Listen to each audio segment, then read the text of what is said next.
My name is Murray Mollard. I'm the Executive Director of North Shore Community Resources. We're very delighted to host this event this morning.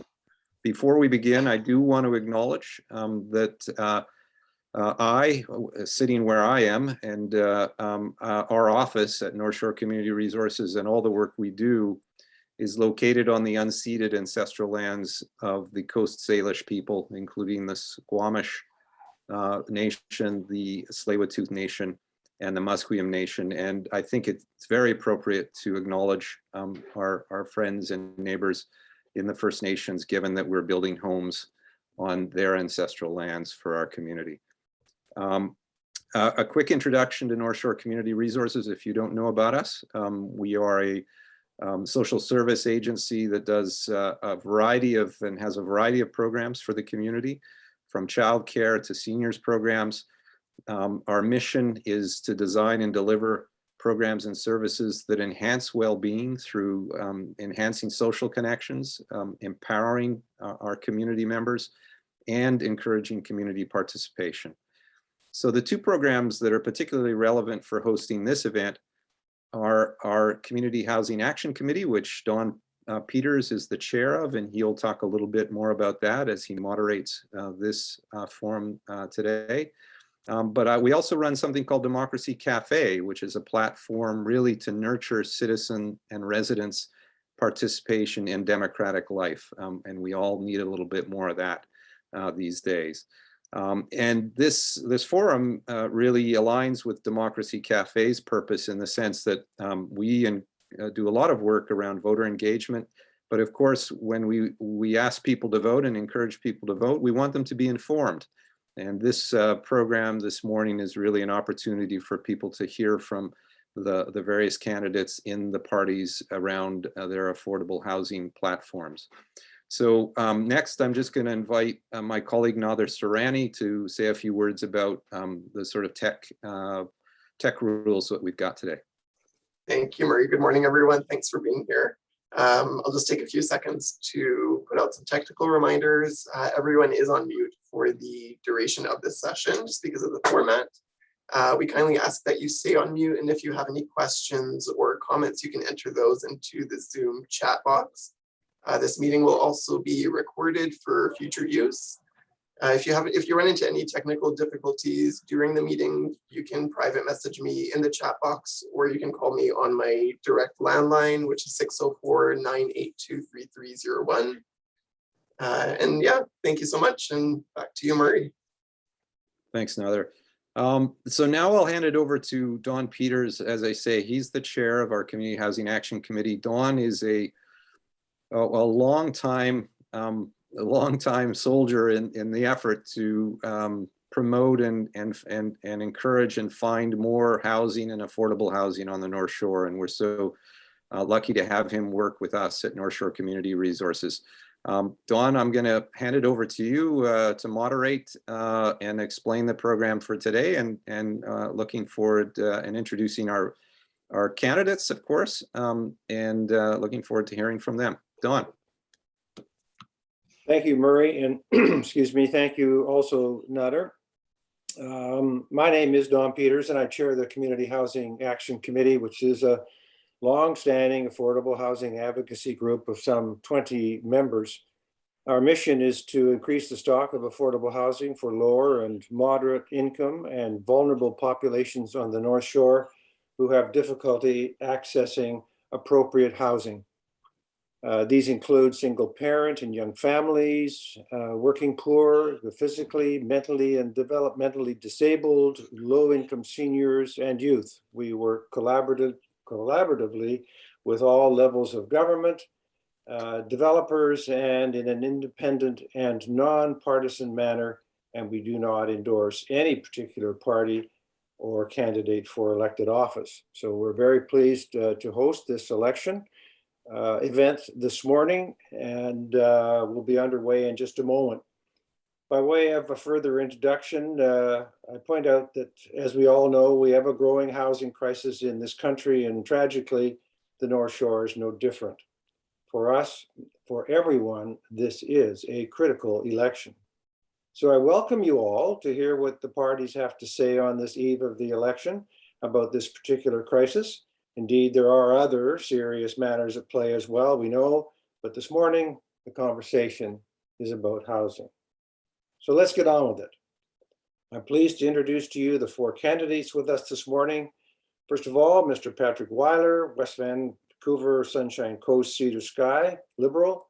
Ms. Tammy Bence, NDP, North Vancouver. Archie Cario, Green Party, North Vancouver. And Mr. Brad Nickerson, People's Party of Canada, Burnaby North Seymour.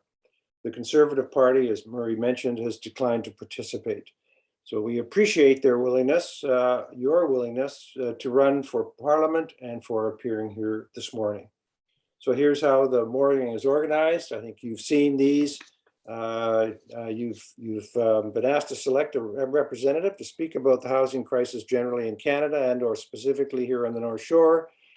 And we'll start soon. We'll have introductory comments by each party.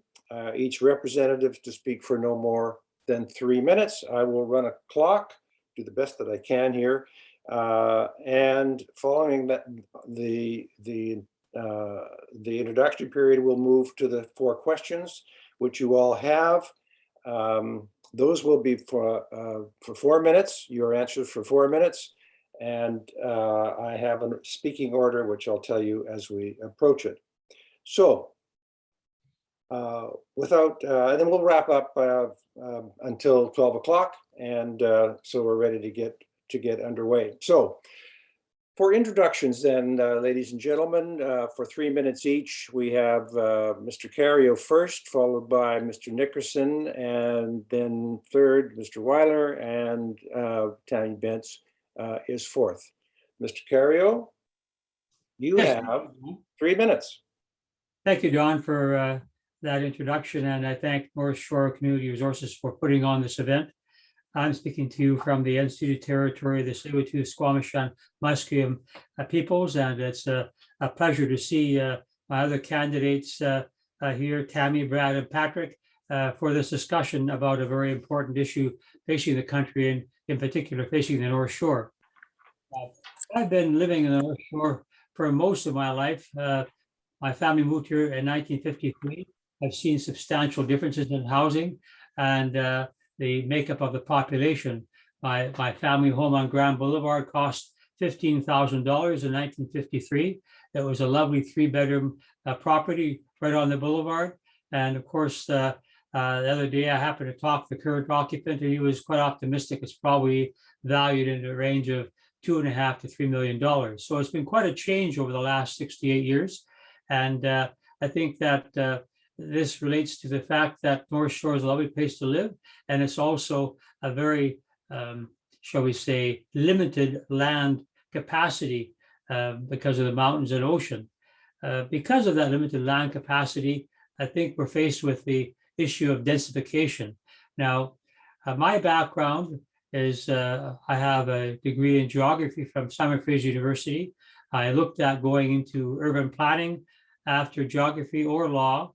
I ended up choosing law, and but I still have a lot of interest in urban planning. It's one of my areas of keen interest. So in some ways, this kind of get together is something that very much attracts my attention. If we are to go to densification as a means of dealing with the housing, that is something which I look forward to discussing with my fellow candidates. The situation from my point of view is one where we have to work on the federal government acknowledging the unfortunate reality that we have to bring in immigrants of around 350 to 400,000 people per year. That's a perfectly reasonable step to take. Canada needs immigrants, and the world needs Canada to take in those immigrants. Excellent. However, that number of people virtually exceeds the kind of building plans or housing plans that I've seen the Liberals and the Conservatives put forward. 30 seconds. We need to have more people, should say more housing than the number of immigrants coming in, as opposed to less housing than the number of immigrants coming in. And both the Liberals and Conservatives realistically don't have a plan to deal with the demand that they are creating by facilitating this kind of immigration. Once again, we need the immigration, but the recent political parties that have been in power have not dealt with the reality that they're not building enough Thank you, housing. Mr. Cario. Thank you. If you just finish, please. Thank you.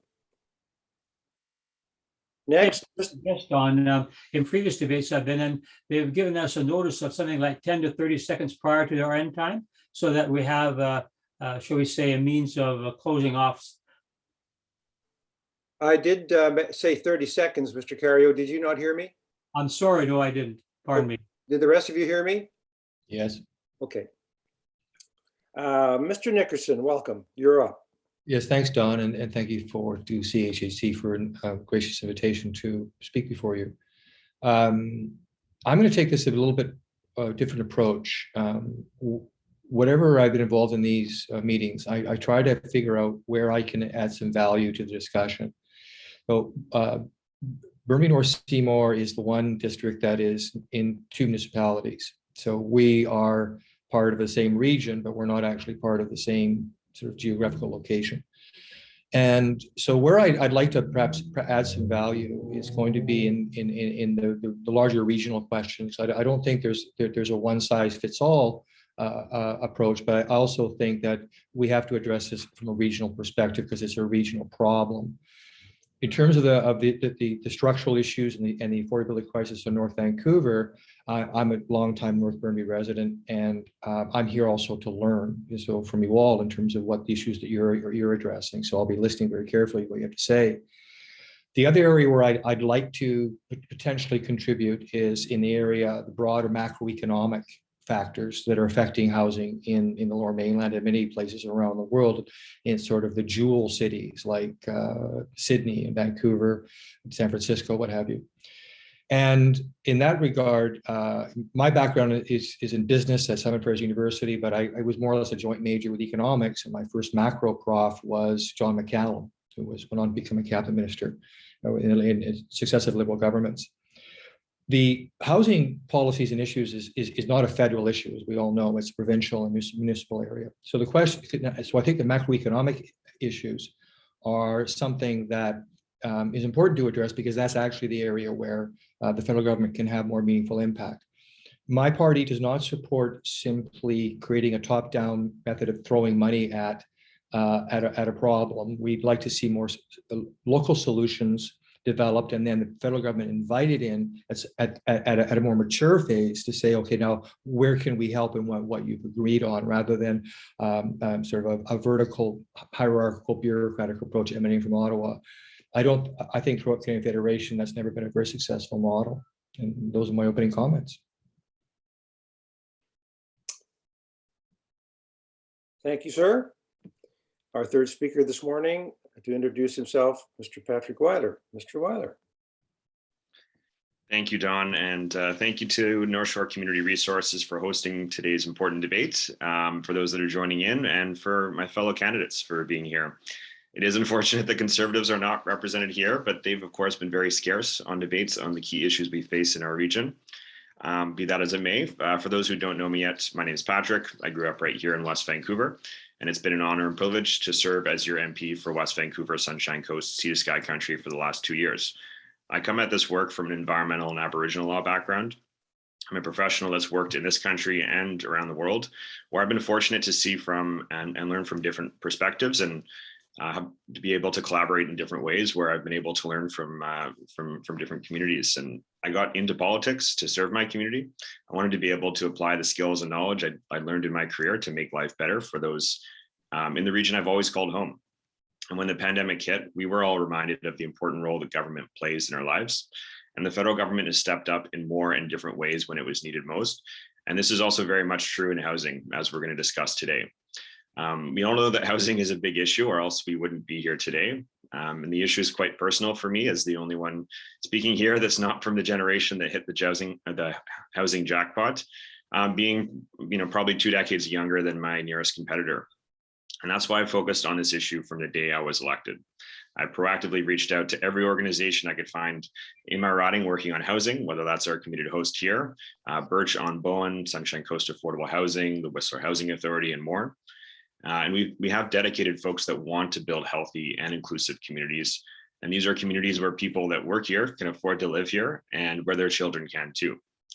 And while the federal government was MIA for decades in building affordable housing, that very much changed in 2017 with the launch of the National Housing Strategy.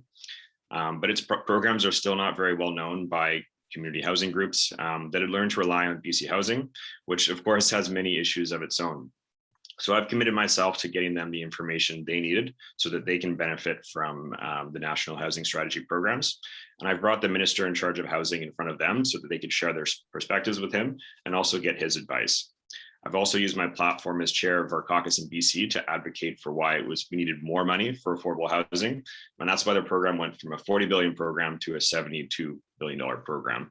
And it's working. There's about 326 people in the Sea to Sky alone that are now living in homes that were funded by the federal government. So it works. It needs to go further. We also need to deal with housing affordability more broadly. But it's not a problem that can be solved by the federal government alone. And it's not a program or a problem as a result of the federal government, but due to our geography, desirable location, NIMBYism, slow approval processes, and more that really implicates all orders of government. And that's why we're all working together on the North Shore. Thank you, sir. That's the federal government, the province, municipalities, First Nations as part of the Balanced Housing Lab. And we're working on tailor-made solutions guided by an NGO called Urban Matters that's developing contextually appropriate solutions. Thank you, Mr. Weiler. Your time's up, sir. Oh, thank you. And finally, Ms. Bentz, welcome. Thank you, Don, and thank you everyone for being here. Thanks for this opportunity. I too am a grateful resident on this amazing unceded traditional territories of the Coast Salish people. I am a climate activist. I'm an educator and a film industry professional. And most importantly, I'm a mom.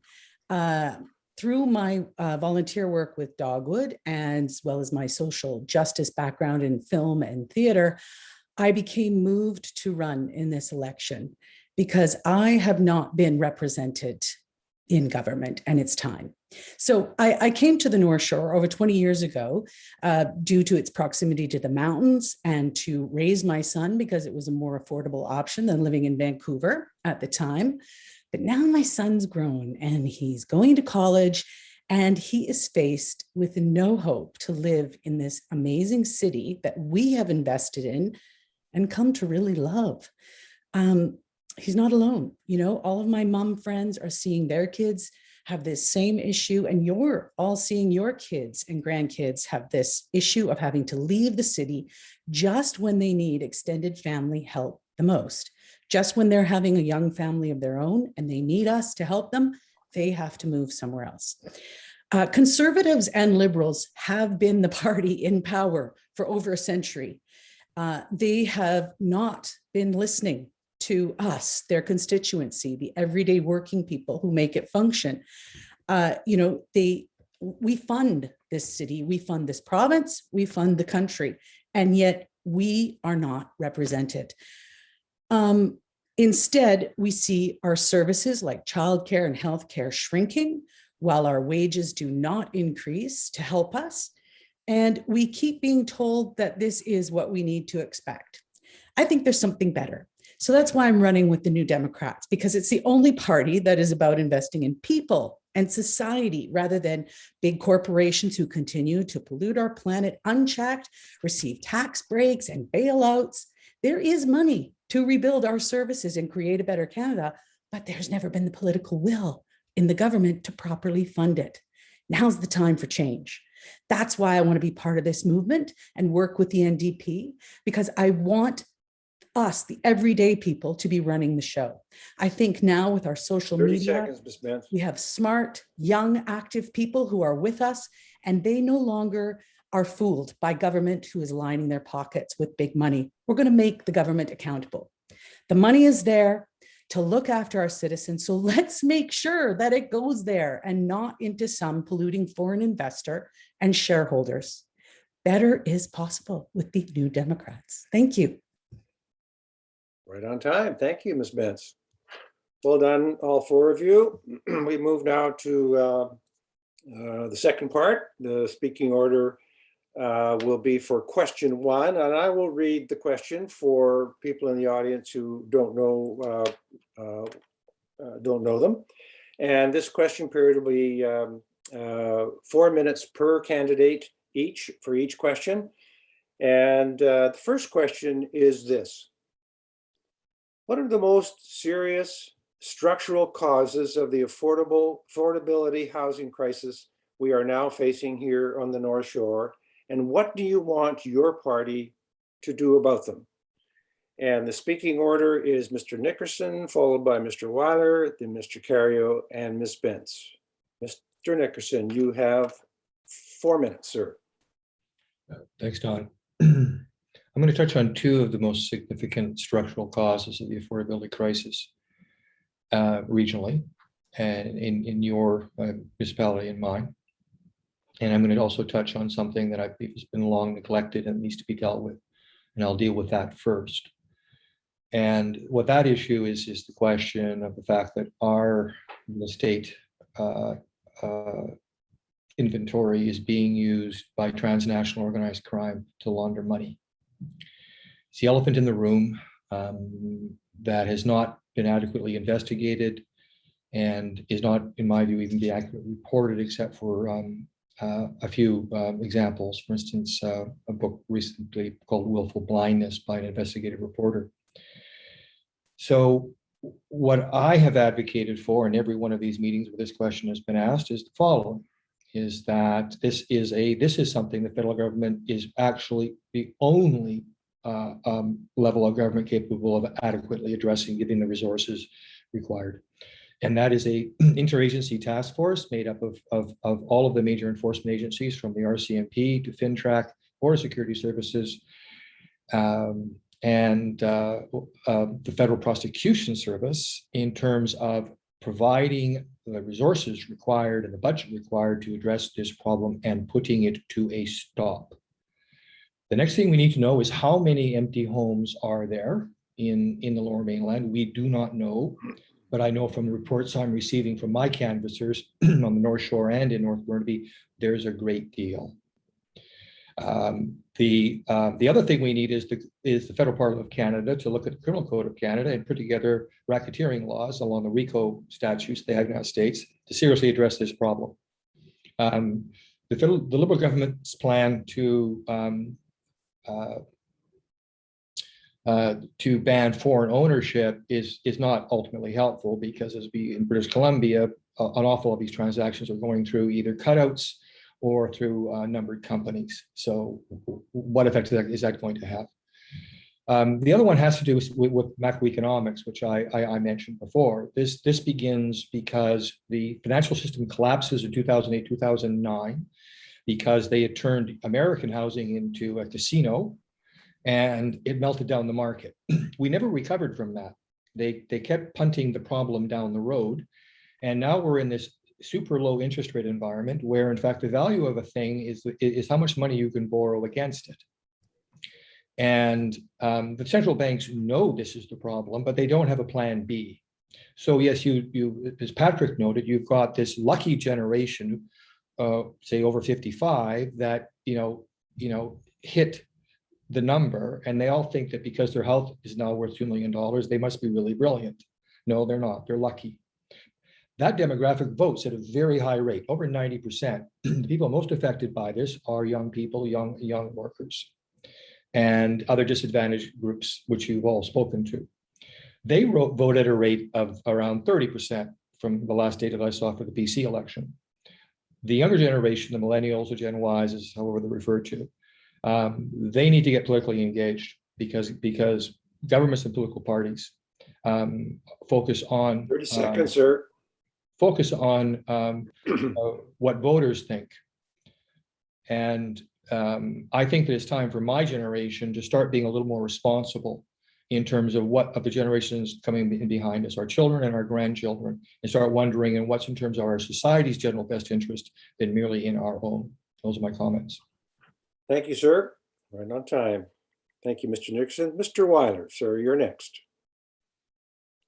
Thank you. Well, this is a loaded question, and I'll try to do it justice in 4 minutes. But the way that I would frame it is, we have an issue of supply, we have an issue of demand, and we also have a number of unfair practices that are leading to speculation. And we have a plan to address all three of these different areas.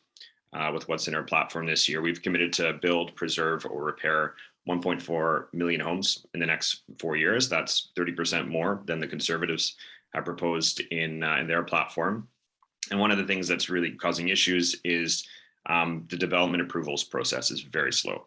So we're creating a municipal housing accelerator fund, which is going to give tools to speed up housing construction with a target of creating 100,000 new middle-class homes in the next 4 years. And we're going to use a use it or lose it rule, where core urban land should be available for new housing, not held vacant by speculators.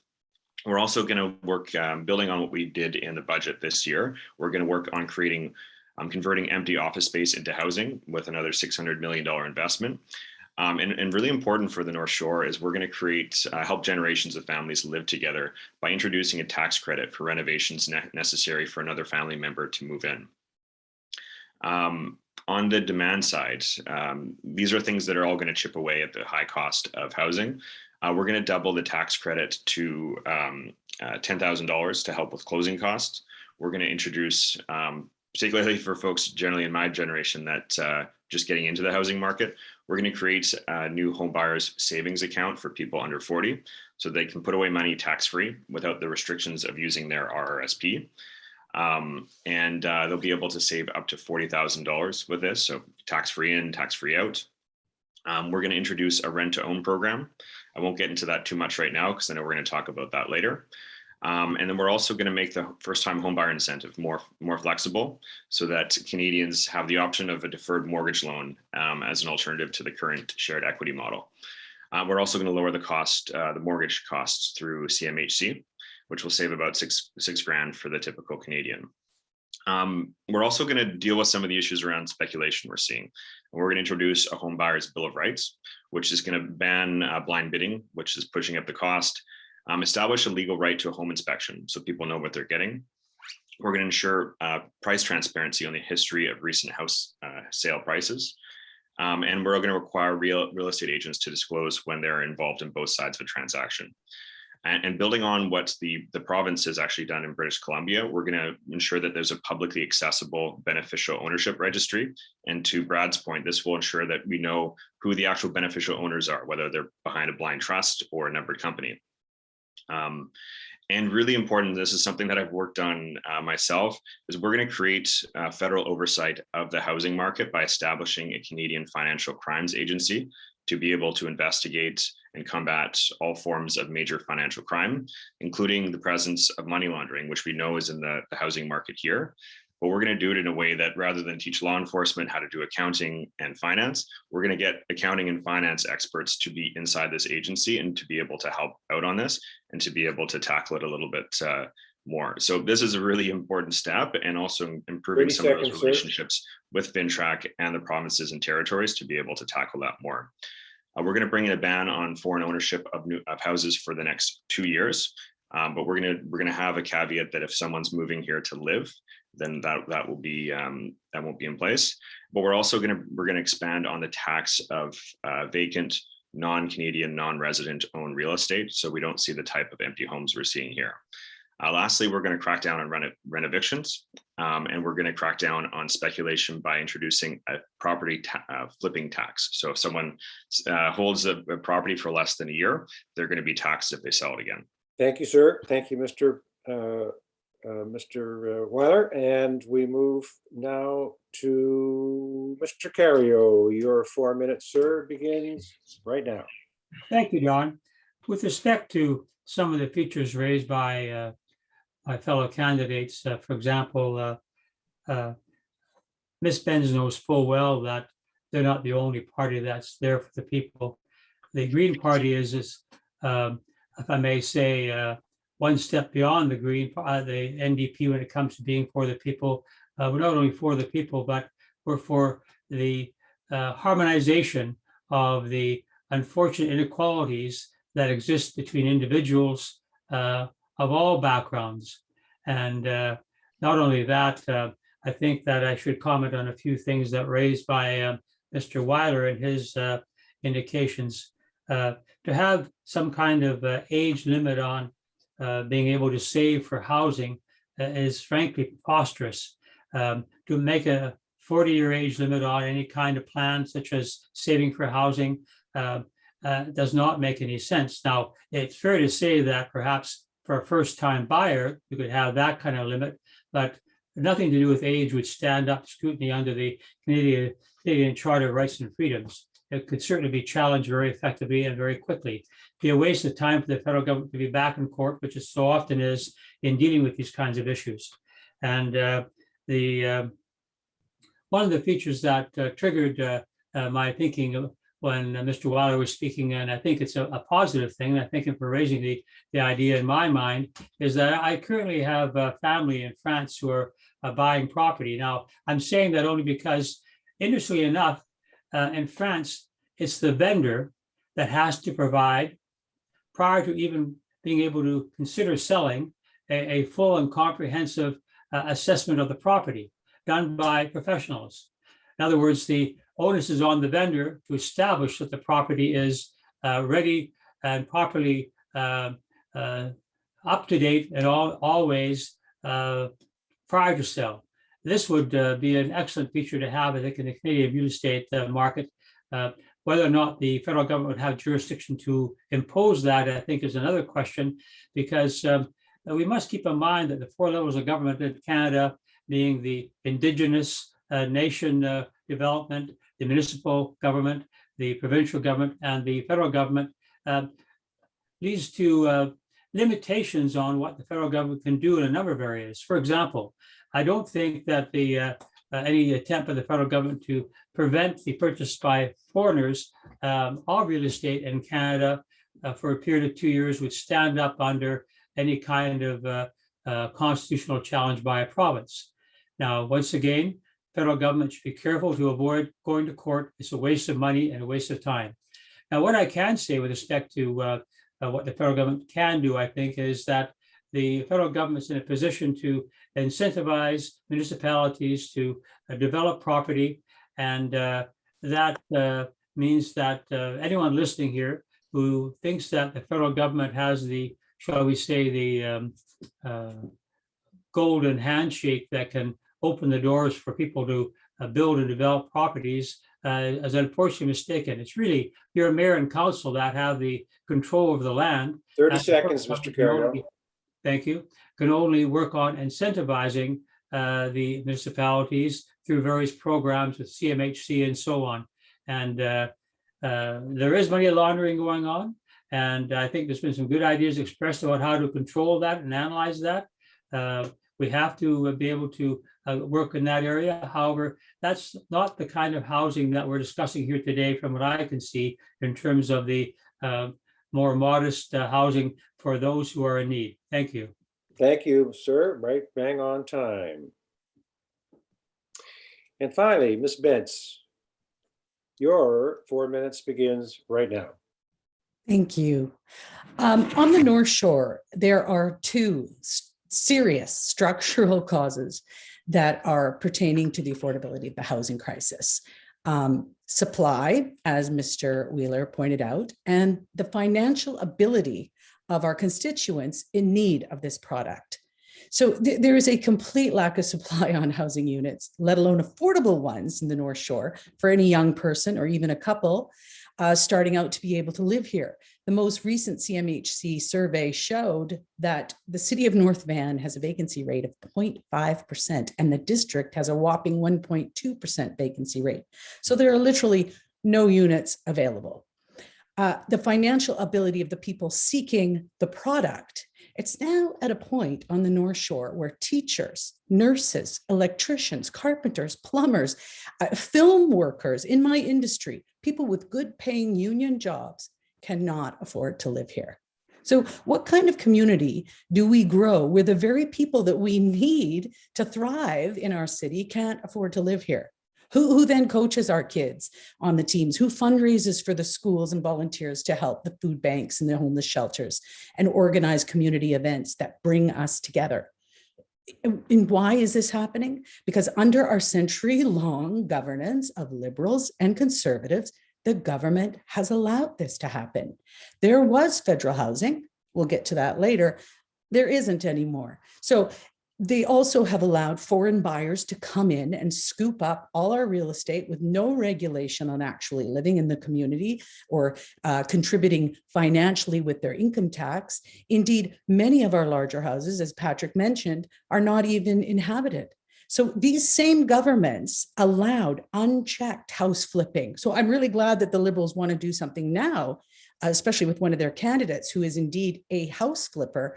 But again, can we trust them? They're the ones who got us into this mess. Why do we think they're going to get us out of it? Again, the NDP will combat the lack of supply and financial feasibility by building more products on federal land.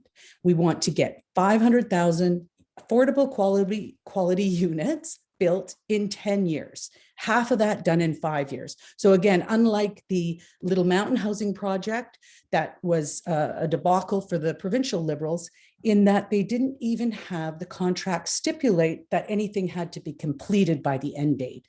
So now this wealthy development company is sitting on expensive land, having booted off all the people that live there, and they have built nothing. And they received all their loans interest-free. So again, here we are curtailing to these large corporations and wealthy individuals who don't even come through with what they say they're going to do. So again, we will also invest in our people so that they can afford to live here. We will provide immediate relief for families that are struggling to afford rent in suitable housing by giving $5,000 a year for families in need to help subsidize their rent. We're also going to reintroduce the 30-year mortgage with CMHC to free up funds to help people make their ends meet. 30 seconds, Ms. Benz. We're going to give people a hand with closing costs right then and there. And we're going to implement a 20% foreign buyers tax and more funding to the CRA so that they can end these loopholes for the wealthy people. We want to invest in childcare, healthcare, and post-secondary education, so these costs don't consume the bulk of the family's budget. We're going to invest in the people so that they have more money. That's the NDP way. Thank you. Boy, you must have your own stopwatchers going there, everybody. Well done. That concludes the question number one, everybody. And question number two then is on the deck here, and it reads as follows.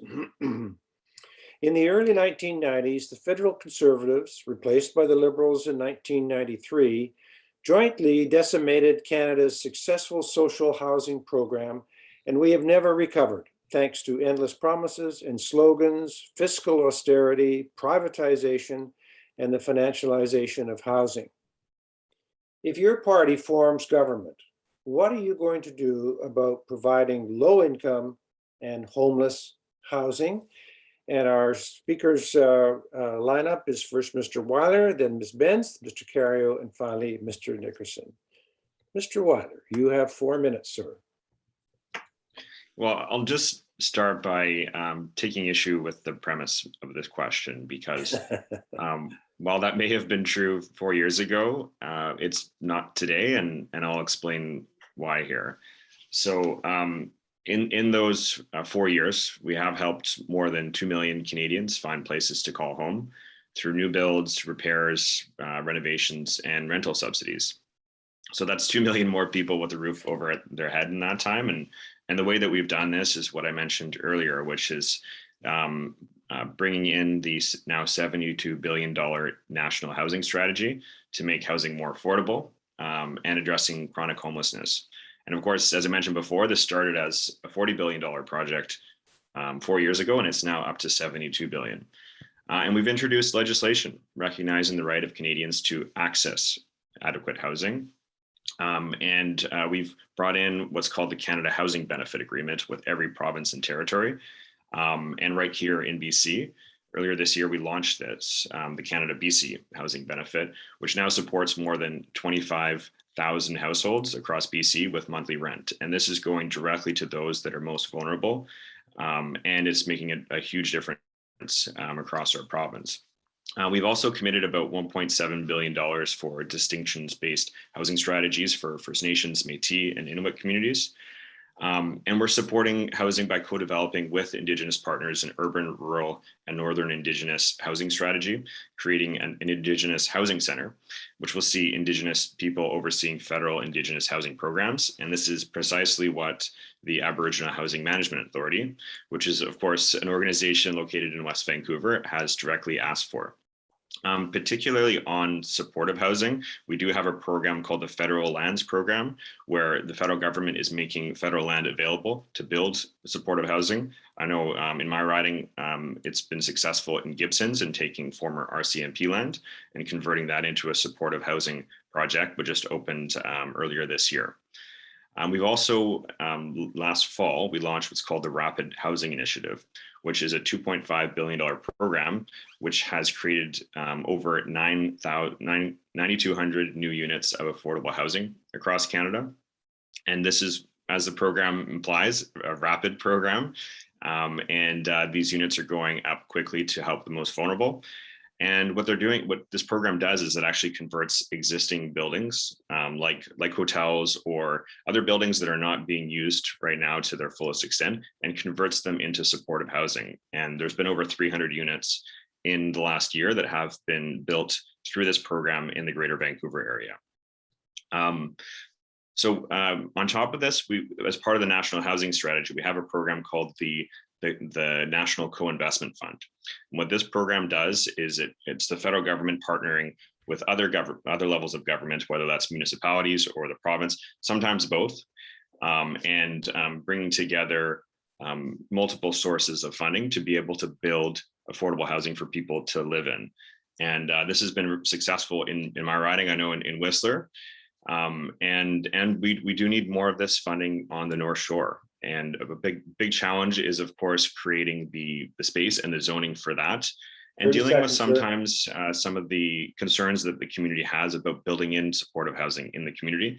And it's really important for the province to step up and to provide a lot of the wraparound services to give, I think, a lot of the comfort for residents that this is going to be a good fit in our community. So, this is, of course, a huge program or huge problem, and these are some of the programs we're using to address it.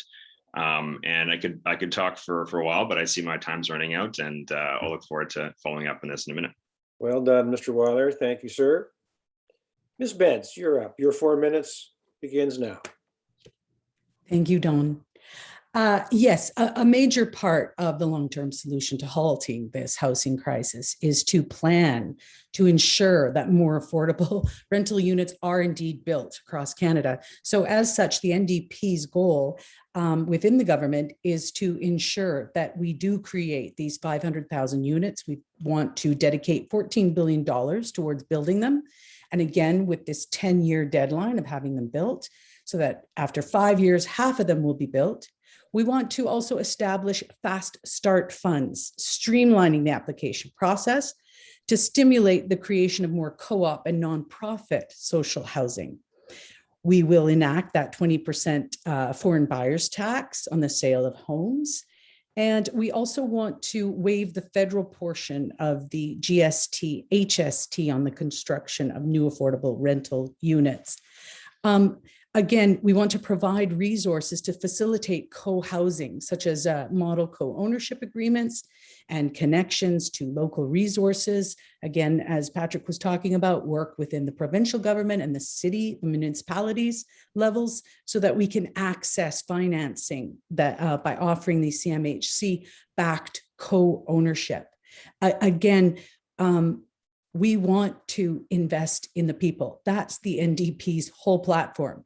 So you know that we will do that because that's what we've had a history in doing.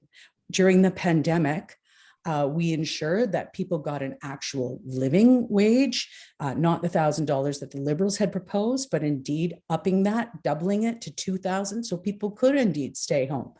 Again, we are looking out for the people. This is the difference between the two governments of the Conservatives and the Liberals. They seem to be looking out more for the very wealthy.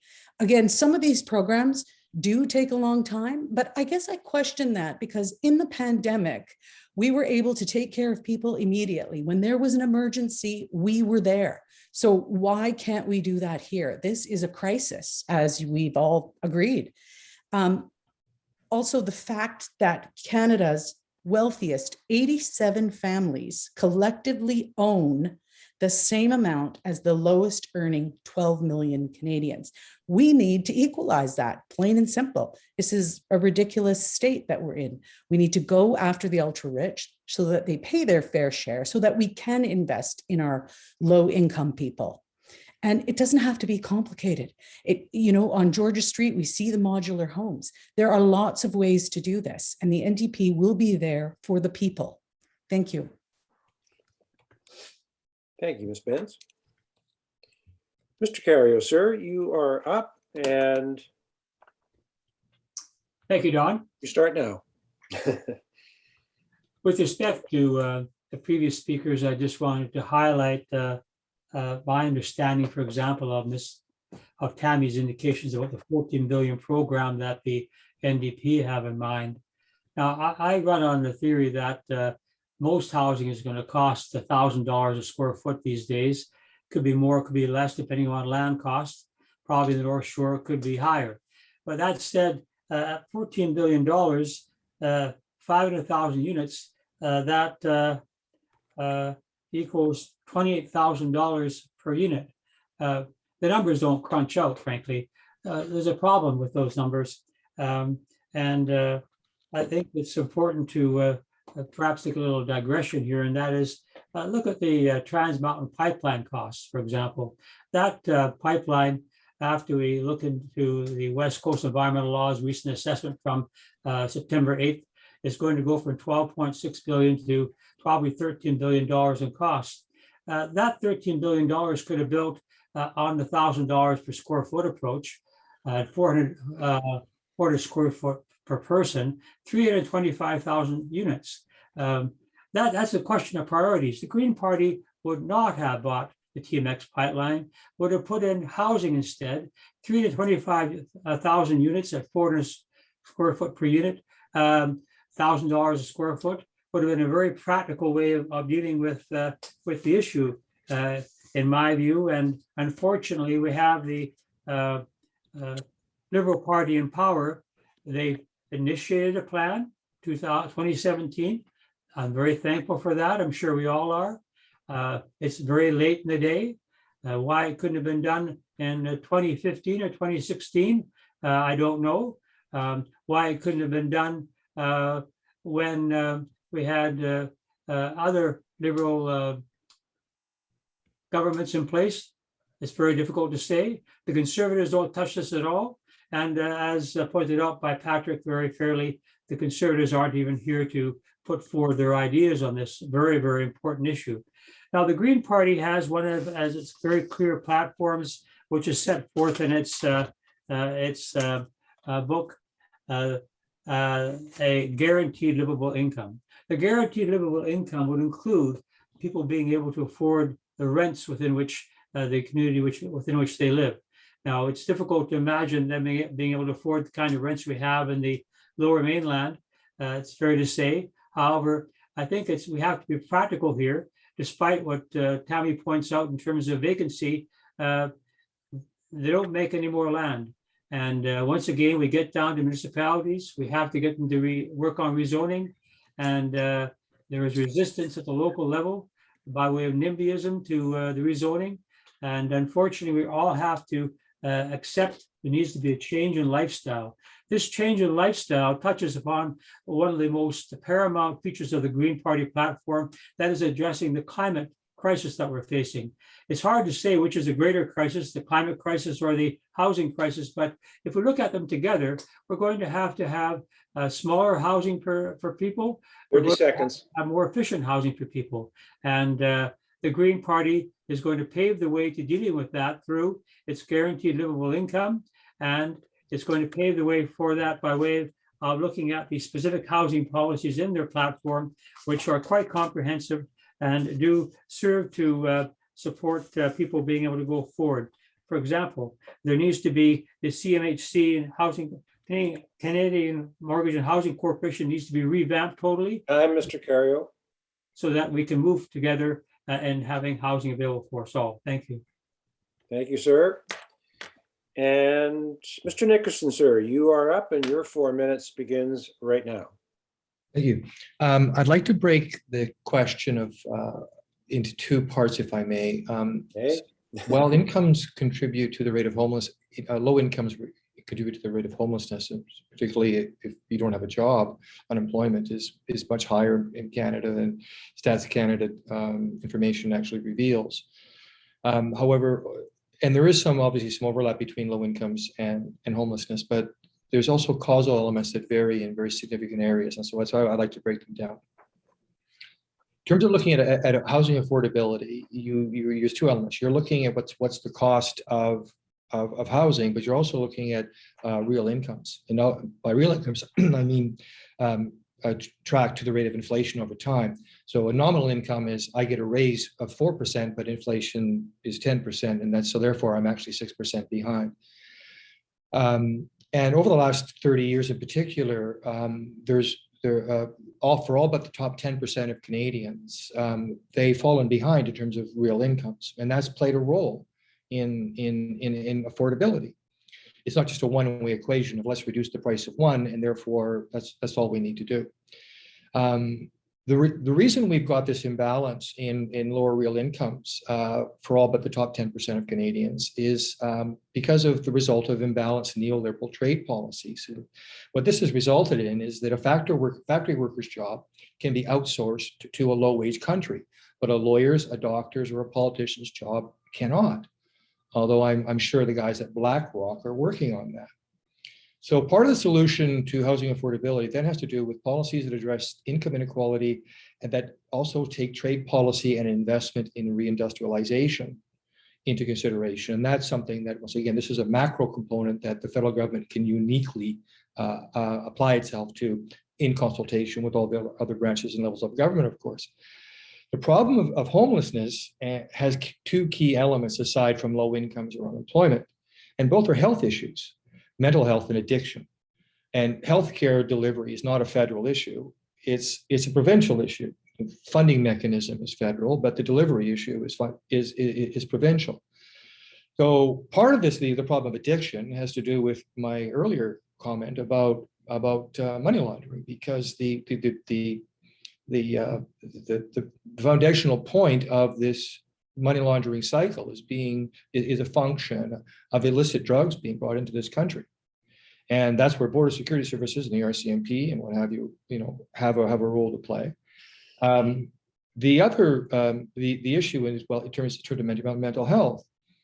I did quite a bit of work in disability management for many years, and the number one factor that I distilled down to a lot of the disabilities that I was seeing, and which then leads to pharmaceutical treatment as well as other things, is stress.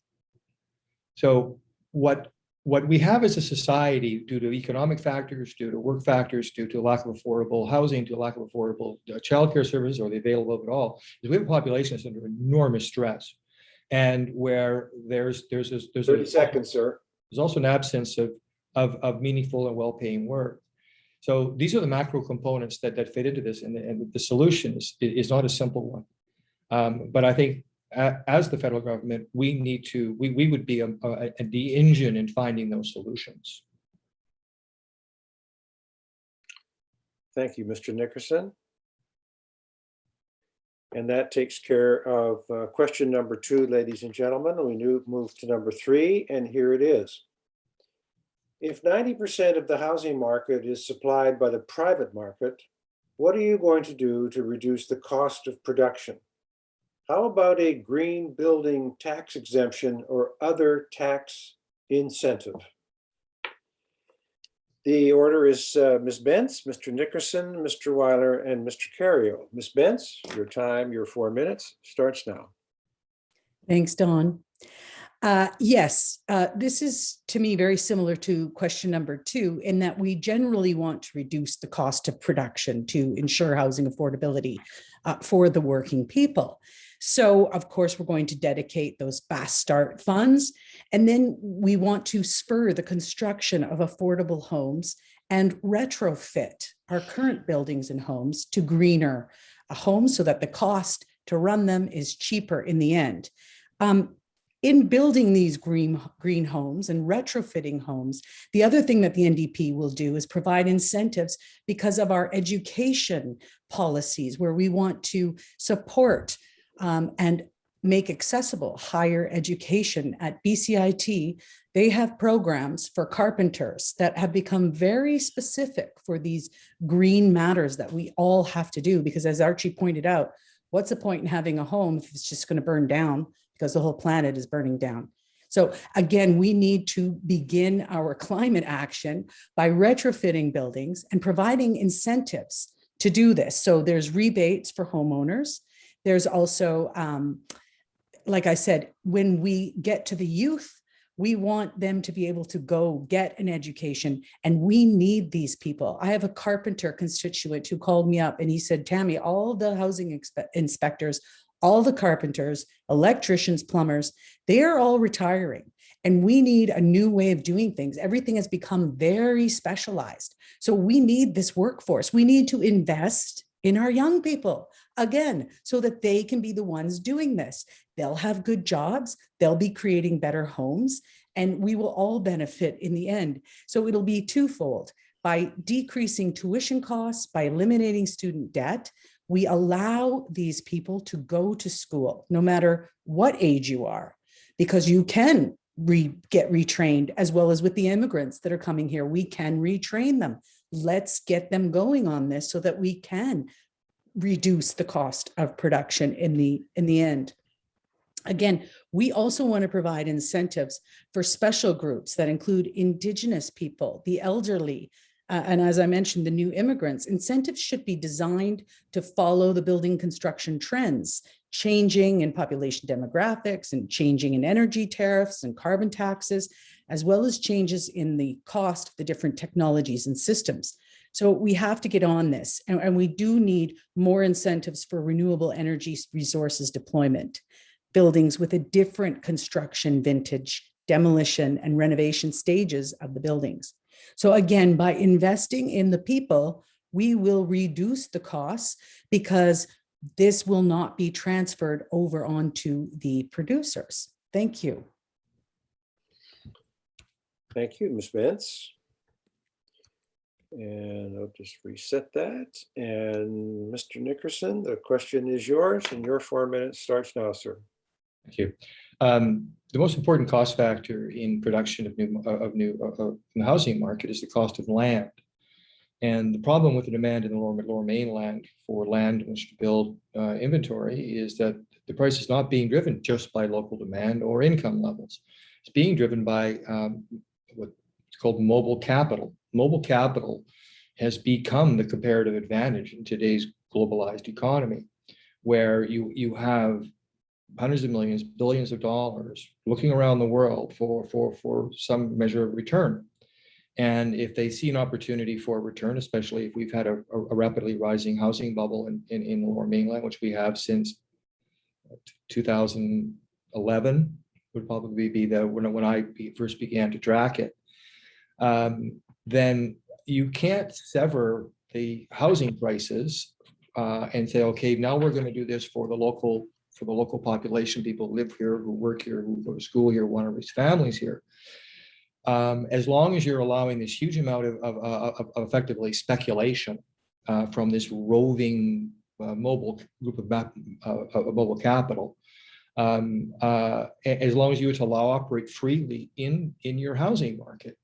And that's why the problem got created, that in the super low interest rate environment that I spoke of earlier, which now central banks can't touch because what the effects would be. We put ourselves in a real problem. But the fundamental problem is, once again, mobile capital and the way in which there was effectively unrestricted access to the Canadian and lower mainland housing market that went on for years.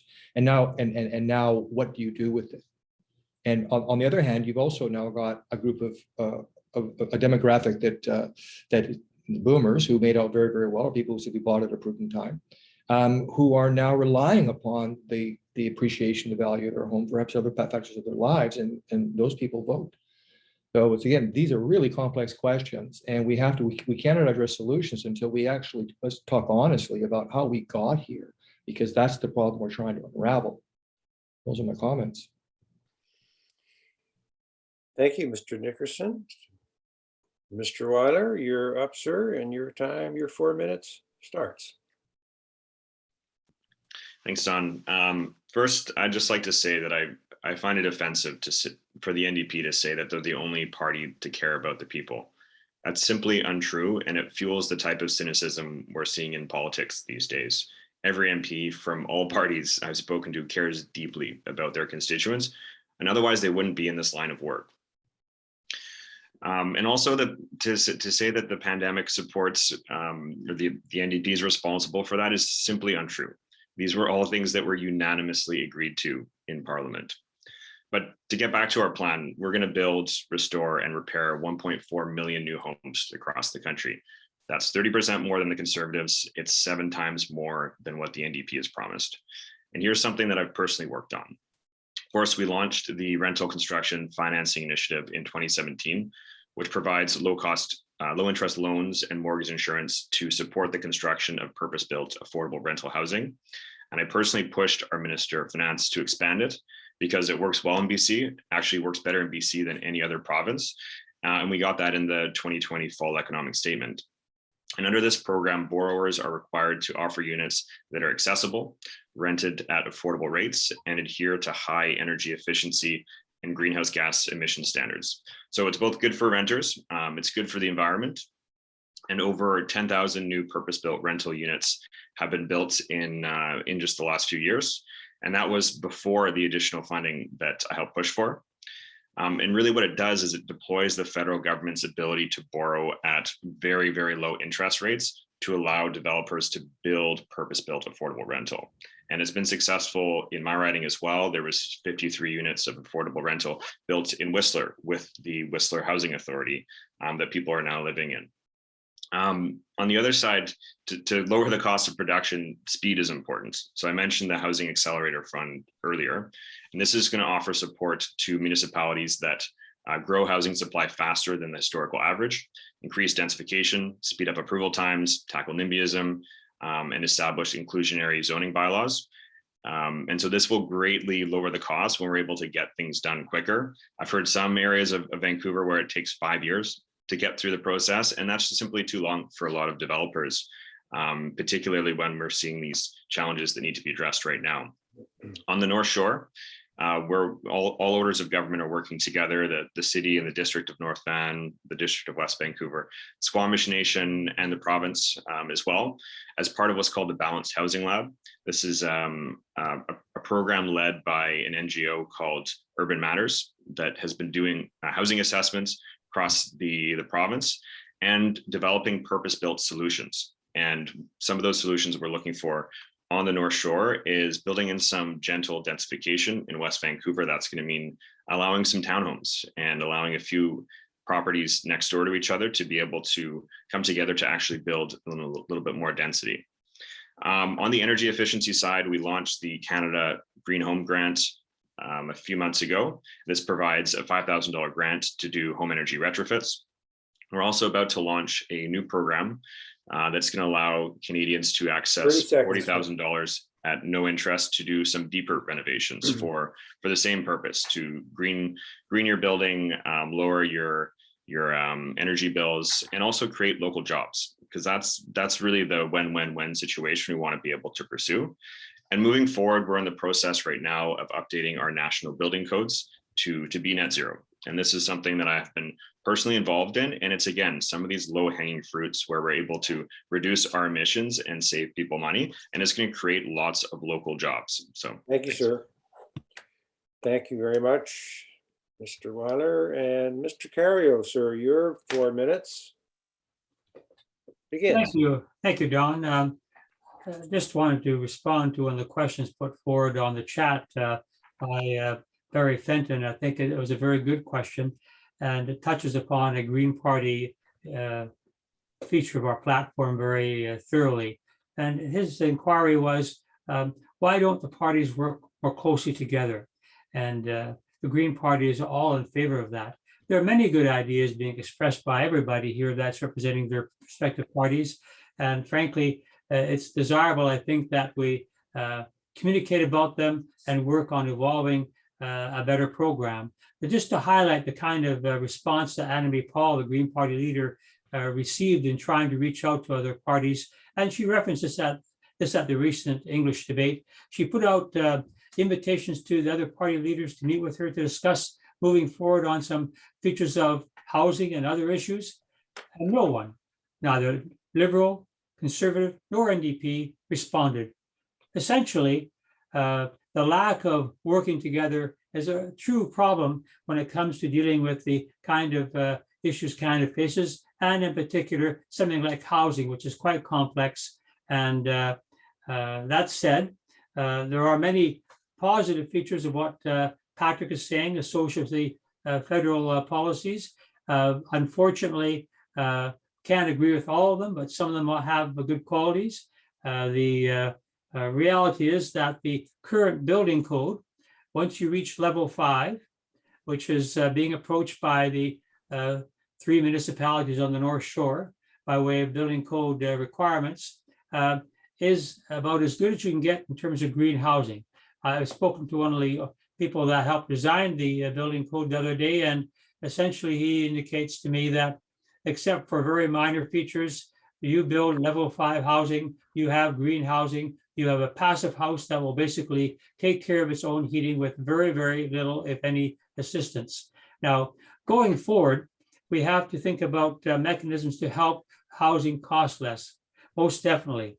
Approximately 30% of any property built in the North Shore is soft costs. A lot of that has to do with municipal governments expecting to have what's called development cost charges for them to help defray the costs of transportation and so on and so forth. One thing that we should tie in with here, I think, is transportation. There's I think a good call for having urban transport in the North Shore increased by way of having more sea buses, having a tramway from the base of Lonsdale to the base of 15th Street in West Vancouver, and along that approximately 7 kilometers, increase the density of the housing. The density of the housing with appropriate supports could be up to 6 stories high. That is a height that serves many places in Europe very well, but also, most importantly, perhaps, you can build housing out of wood up to that height.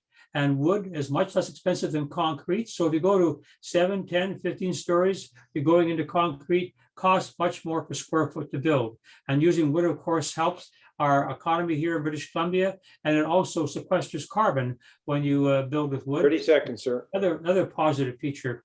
The Green Party would see the removal of GST on the development of rental housing, the development of cooperative housing, and the development of co-housing. Cooperative housing is one of the features of housing that I think we need to get back to, which is essentially terminated by the Liberal government under Paul Martin when he was balancing the budget way back when. We need a balanced budget, but we need cooperative housing to expand in the North Shore. There's approximately 250,000 Canadians currently living in cooperative housing, and that could expand into the millions if we had proper assistance from CMHC going forward. Thank you, Mr. Cario. Time is up. Well done, everybody. On question 3, we come to the last question now, and this is how it reads. The campaigns are making much of so-called rent-to-own proposals to assist renters in saving for home ownership.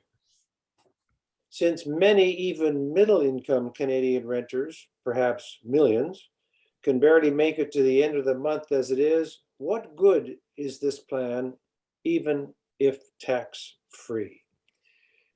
And the order of questions is Mr. Nickerson, followed by Mr. Weiler, followed by Mr. Cario and Ms. Benz. And Mr. Nickerson, your time starts, sir. Sorry, am I first, Todd? You are. Okay. Yeah, I read this question. I sort of had a, reminded of something that happened during the Great Recession of the 1980s. And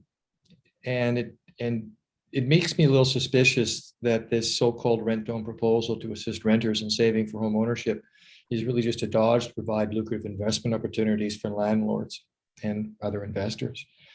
I recall meeting I just got out of university, was looking for a job, and there are not a lot of jobs. I recall meeting a manager that worked for a company that was offering a plan for rent-to-own home furniture, which some of you may recall were fairly common back in the mid to late 1980s and around here. And so I talked to him a little bit about what they did, and I'd taken finance courses, so I could crunch numbers. And here's what they did. They buried the real interest rate of the agreement in a longer term, as well as in hidden service fees. So I said to this person at the time that I thought he was just taking advantage of poor people. And this person's response was, that's what poor people are for. That was my wake-up call to that the education I got at university hadn't actually prepared me for the world. True story. All right, now the next question has to do with, so I guess my response would be, I'd like to really see the fine print details on any rent-to-home plan, and I think that needs to be looked at very carefully. With the question of incentives for green buildings, I think incentives for the kind of behavior that a government wants to see is always a good idea, because then the market works itself out. So if you're providing financial incentives to investors to invest in high density housing in near schools and parks for working families, then the government doesn't have to get in it, administrate it, and budget for it. You're just saying, okay, for this group of 100 professionals who are looking for investments for their money, rather than playing that casino on the stock market, here's an opportunity for you. You'll get a reduction of X amount on your taxable income if you put together groups who did this kind of inventory. And the municipalities will set the framework and the bylaws and what they want to look at. The province will then look at it. And once again, we're on this process here of let's design something in Ottawa that we're going to then require with new rules and new elements that will require incentives for that we're going to have to try to administrate. We end up with a bigger bureaucracy, and then what comes out the other end of the tap is very often, a few drops. So those are my comments. Thank you, Mr. Nickerson. And Mr. Weiler, sir, you're next, and your time begins right now. Well, we know that rent to own can work because it already is working in some scenarios in Canada. Carpe Diem Suites, which is located in Toronto and Vancouver, develop and operate intergenerational urban housing units in what they call a live to own program. So it works for any home you choose. And it's an example of a market-based solution that the government can learn from, and in fact, did learn from in this case.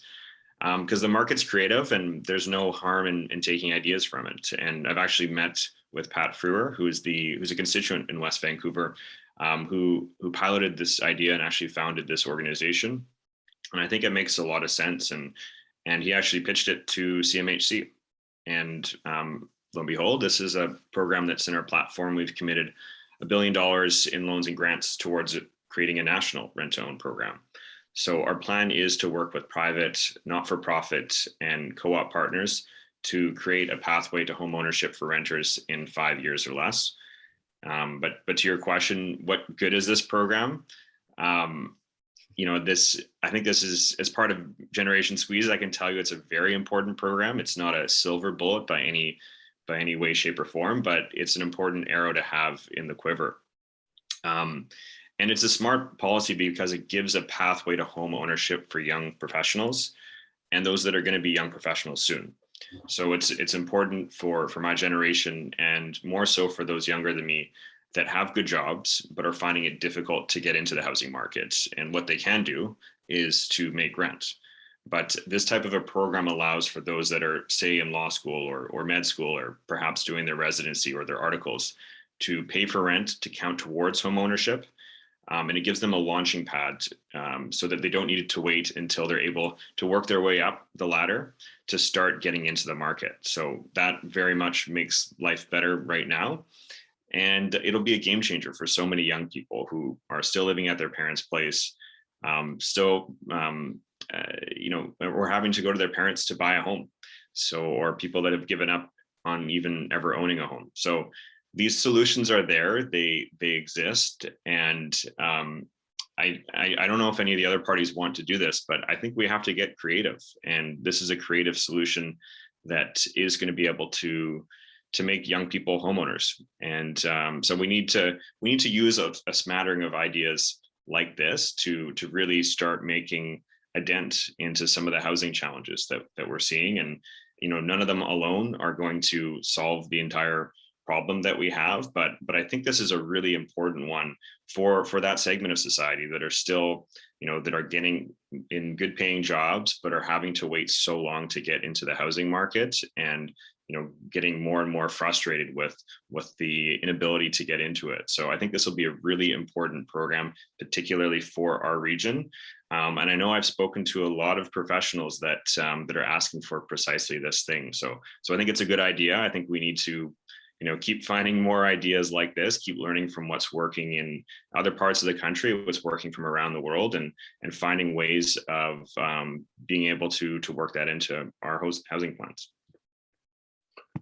Looks like you're ending. Thank you, sir. And Mr. Cario, sir, your time is now, and it begins now. Thank you, Don. Many good ideas expressed by Brad and Patrick so far. I just wanted to indicate that Patrick's focusing, it appears, to be largely on the professionals and higher income earners. It's very important to keep in mind the disadvantaged by way of having disabilities or being homeless through no fault of their own due to various features in their life. These people need to be assisted as well. And the question, the way it's posed, I see it that the phrasing, since many even middle income Canadian renters, perhaps millions, can barely make it to the end of the month, as it is, what good is this plan, this rent to own? It's fair to say that I think we're here, at least from the Green Party's point of view, to talk about those that are on the lower 50% of the income area. The higher 50% certainly can always deal with issues. As Brad pointed out, that rather cynical salesman saying that's what poor people are for. The poor people are often taken advantage of. They're ignored by governments, largely because they don't have a power base, usually. They're ignored by people that are marketing the housing in the lower mainland. And really, it's a very unfortunate reality that the poor people are there to be taken advantage of, just like Brad said about that salesman. Now, what we have to keep in mind here, I think, is that we have to have realistic features, and I applaud Patrick for referencing the word creativity.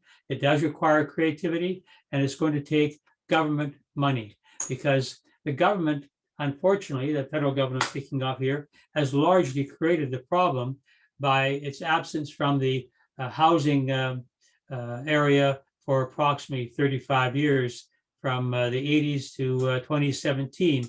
And whether the 2017 plan that Patrick's referenced is enough, time remains, it remains to be seen in the course of time whether or not it is. And of course, if unfortunately Patrick is not in power and we have the Green Party candidate elected in West Vancouver, he may not have that opportunity to carry forward with this plan. That said, renting to own is an excellent idea, but it has to be structured in such a way that we don't have the kind of problems that Brad referenced, where there are hidden costs inflating the ultimate cost to the renter in question. And this is where you have to have government controls placed into the process. And we have to take out, have to realize that government controls would be thankfully an area where we could remove the profit motive in the building. It would be a straight build without profits be considered. And it would be a build that would not have GST to be passed on to the purchaser, like it is in most, or actually all new building, I'm sorry. It has to have further government incentives by way of providing individuals with some form of a reduced interest rate to amortize their purchase in the rent-to-own situation.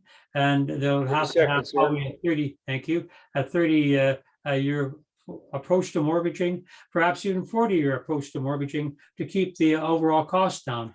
Unfortunately, when you pay over that length of time, it does cost you more in the long run, but at least your month-to-month costs are reduced. Now, that said, I still have to say that I think cooperative housing and outright government built housing, subsidized housing is probably a preferred approach for the lower income individuals, such as those that will qualify for the Green Party's guaranteed livable income, or Thank you, the kind sir. of program that Tammy is referred to for the NDP. Thank you. Thank you, Mr. Carrio. Your time's up, sir. And Ms. Spence, your time starts now. Thanks, Dawn. And thanks, Archie. I thought you brought up a lot of good points there. Patrick, it's awesome. I agree. We have to get creative. We have to collaborate. However, while the rent to own idea is a noble one, I don't see how it really solves the problem, because we're still looking at people spending 30% or more of their income on shelter. So I'm not really sure also how that increases our product if we're renting to own. To me, it's a lot like leasing a car. You know, it sounds good. You lease the car and then eventually you get to own it, or an instrument, which I've done in my life. But at the same time, you're still paying the same amount of money.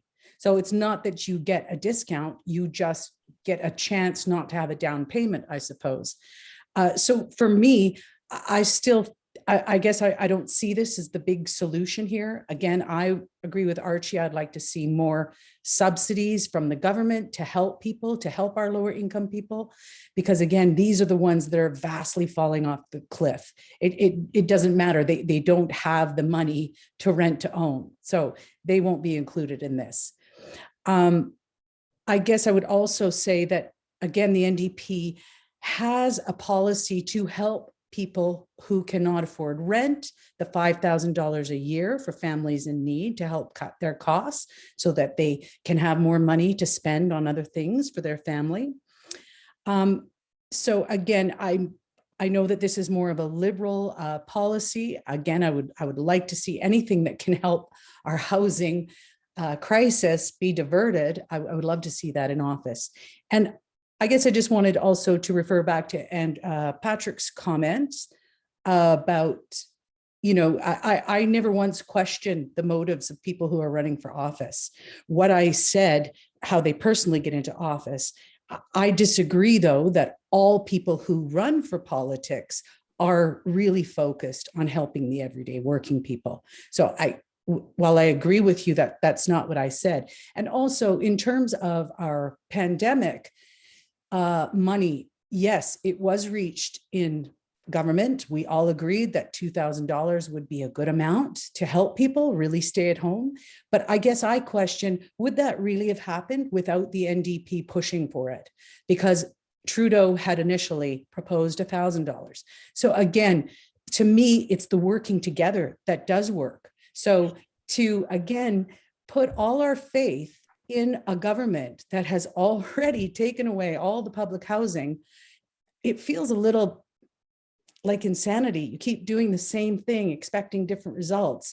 Whereas at least if we get a change in there and a government that is actually got platforms and policies for the people, maybe then we can change it.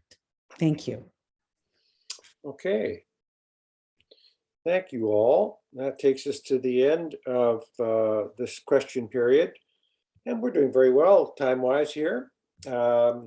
We come to the last part of the session this morning with wrap-up statements. We'll just follow the same order as we started in part A. So we'll start with Mr. Carrio, but then Mr. Nickerson, then Mr. Weiler, and then Ms. Spence. So you have 3 minutes to wrap it up in any way you like. And Mr. Carrio, your 3 minutes begins. Thank you once again, Don. Just want to highlight the reality that we are in a number of areas of crisis in this country. It's hard to say which is more of a crisis, the pandemic or the climate crisis. I don't mean to lower the focus on housing, but certainly if we don't have a reasonable climate to live in, or an environment where we can work and be free of COVID restrictions, housing may be somewhat of a lesser concern. Now, with the climate crisis, we have to have increased focus on having green housing. We move to level 5 in the area of housing building, we'll have that problem solved. It'll remove all going well with retrofitting and new housing going to level 5 in the building code. We'll have a significant reduction in greenhouse gases in this country. The housing has to have some particular supports. I just see one of the chat questions, the idea of a renter's tax credit. I think that's an excellent way to approach dealing with the cost of housing. And we should have a look at that by way of the creative ideas and approach that Pat was referencing earlier on. The housing tax credit or rental housing tax credit that I would envision could be very helpful in dealing with the kind of problems that Brad references when it comes to having a business take advantage of people. It would be a straight government assist. Now, whether or not that would lead to rents going up is a good question, because there would be more money around and rents may well rise from that, but that remains to be seen. One of the Green Party's major policies is cooperative housing and the development of housing for the disadvantaged, be they people with disabilities or Indigenous people that have been having great difficulties of receiving housing assistance in building properties or on their reserves. We've all seen images in the media where the Indigenous people are living 4 or 5 families to a small house, and the house doesn't have this and doesn't have that because of various problems. We need to help the Indigenous people of this country to have better quality housing, and that is a clear, direct federal responsibility. And when it comes to dealing with the municipalities where we have the land that needs to be rezoned to allow for increased density, we need to have the soft densification that Patrick was referring to encouraged by way of having more townhouses, having suites in the housing that's already present, be allowed to be, for example, developed without the requirement that there be a parking space for the suite off street. Many developments do not have a requirement for parking spaces currently, and for some of the municipalities in the North Shore to carry on with that parking space requirement is backward thinking. The reality is that 30 seconds, sir. the land is better used for the development of gardens, which we can use to grow our own food, which is part of the Green Policy's approach to self-sustainability. What we have in the housing problem then can be solved with green policies. We look at page 39 of our policy book. The areas that are focused there will help all Canadians, including the low income and disadvantaged and unemployed and people that don't have any housing, to meet their needs going forward into the future. And I look forward to your vote this coming September 20th. Thank you. Thank you, Mr. Cario. And Mr. Nickerson, sir, you are next, and you may begin for 4 minutes. In my opening comments on this issue, or before the beginning of this all candidates meeting, I remarked that there were 2 elements that we were looking at. One was to identify what needs to be done about the problem, and then to determine what is the proper role for the federal government in assisting with those solutions to the problem, because there's different branches of government that actually have the legal authority over these matters, and it's not for the federal government to step in and start deciding them, things like zoning laws, for example. So that's one question. So I've already touched on a key area where I believe the federal government can play an absolutely essential role in helping to solve the problem that has to do with the predations of mobile capital moving around the world like locusts. And if the People's Party of Canada form government, I would petition our leader, Maxime Bernier, who would be the new Prime Minister, that he make me his Minister of Public Safety. So then the next question is that what should be done at the federal level, and what role can the federal government play in that? And this is, I think, is a key feature of the People's Party's platform, is that we believe in a more decentralized federated system, where the provinces themselves have greater control over the national income and over taxing authority, and that the federal government have a more reduced role in actually running the economy and by way of its ability to control funding mechanisms. So you've obviously got border security, ports of entry, you've got international agreements and treaties, and especially as they relate to trade and our defense commitments and security commitments.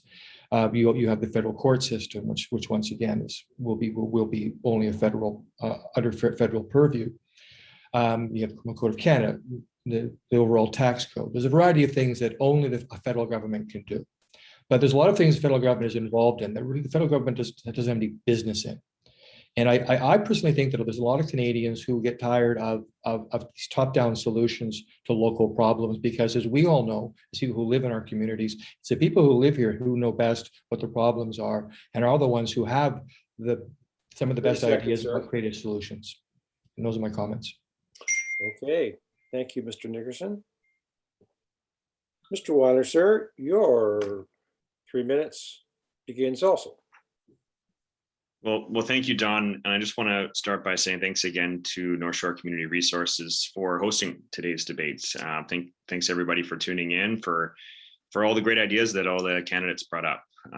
Really, really interesting discussion today. Of course, I would have liked to have the Conservatives here as well to discuss their plan, and not quite sure why they're not here and why they've been avoiding a lot of the important debates. But unfortunately, we didn't get the chance to look at what they're offering as well. And I think that's too bad, because we're all here because we know housing is a huge issue in our region. I think it's finally getting the attention that it deserves in this election. And as I mentioned before, this is a very personal issue for me, because I don't want my generation or future generations to miss out entirely on home ownership or worse. This is, as we've talked about, not an issue that can be solved by the federal government alone. It isn't caused by the federal government, but it is an issue that has a lot of factors that are leading to it. You know, from our geography, our desirable location, the NIMBYism we're seeing in many of our municipalities, the slow approval process, and so really we need all orders of government working together. And that's exactly what we have on the North Shore, with all the municipalities, the province, the federal government, and First Nations working together as part of the Balanced Housing Lab, which has now developed some tailor-made solutions for both the District of West Vancouver, the District of North Vancouver, and the City of North Vancouver, that we need to move ahead on, that will help moving the dial forward. So we need to seize on the opportunities and ideas that everyone has. And I think we all need to be YIMBYs, yes in my backyard, to get more supply online. We need to tell our municipalities that, so that they hear us. They don't just hear the loud voices of no. And that's why I've focused on this issue since the day I was elected. As I mentioned, I proactively reached out to every housing organization I could find in the riding. And I know there's lots of dedicated folks that want to make our communities more inclusive and healthy. And I've actually helped them get access to seed funding from CMHC to get set up. And I've got them a direct line to the minister, so the minister could hear from them and what's needed for our communities. You know, the federal government was MIA for a long time, for decades, in building affordable housing. We now do have the National Housing Strategy, which has built about 326 homes in my riding just in the Sea to Sky since I was elected. And I helped get it an additional $32 billion, including on some of these programs we talked about, like the Rental Construction Finance Initiative, which has been very, very successful. But we do need to go further. Not only building affordable housing, but dealing with housing affordability. Lots of great ideas that were exchanged today. And it's going to take all of them, because any one of them isn't going to solve it. But Generation Squeeze, which is the leading housing advocate in our country, has endorsed our plan as the best on offer in this election. So I would suggest, if you're interested in this, have a look at their report. And I'm a proud collaborator in this, and I'm running again so we can keep moving forward. Thank you. Thank you very much, Patrick. And thank you all. That was a stimulating conversation. Oh, Dawn, Yes, Tammy. sorry, I didn't get to do my. Oh, I beg your pardon. closing. I'm so sorry. I was thinking I got through without making one misstep, and there we are. Over to you, Tammy. I beg your pardon. You have 3 minutes. Thanks, Dawn, and thank you everyone for being here. I also learned a lot today, and I do appreciate the other candidates sharing their ideas. Thank you for all being here.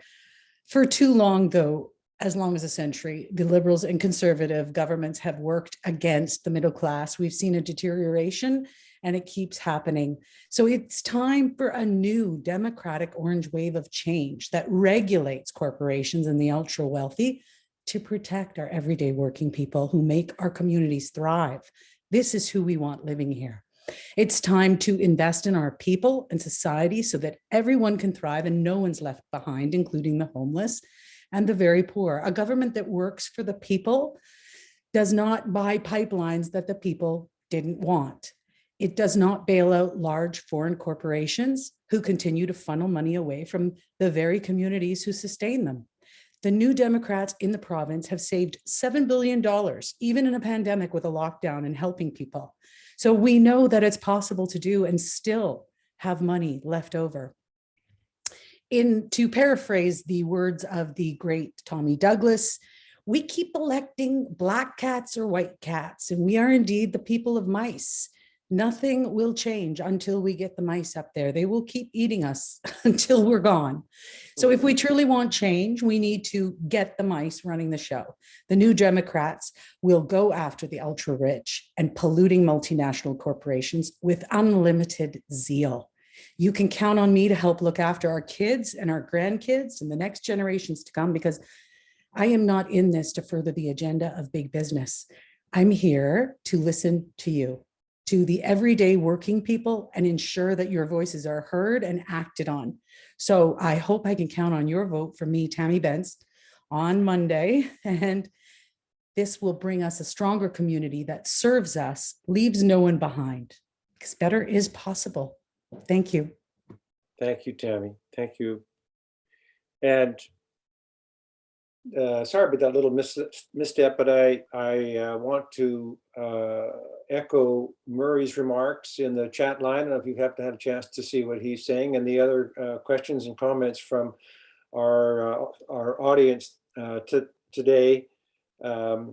My dad, for many, many years, told me that public service was one of the highest callings that there would be ever.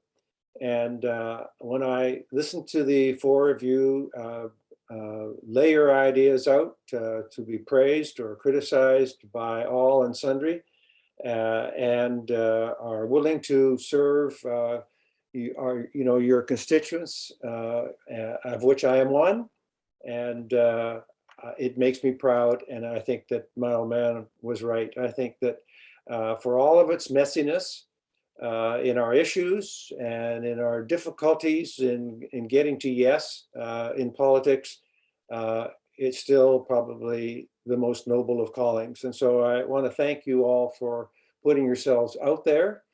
And unless Murray, you or Nutter have any final comments you'd like to make, I will wrap this up officially and thank you all again. Murray? Yeah, thanks, Dawn. And again, thanks to the candidates. It really does require good democracy. Robust democracy requires good people to stand up. And we thank you for doing that in the North Shore and all your colleagues who are running for office. Here's my democratic challenge as we leave this program today. Each of you, we know you're going to vote. Make an effort to get out your friends and family and your networks to also get out to vote as well. Democracy always depends on people showing up at the polls, and then keeping our elected people to account in between elections is just as important as well. So happy voting, everybody, and thanks for joining us. Right you are. Bye-bye now, everybody. Thanks again. Thank you all. Time to leave. Bye now.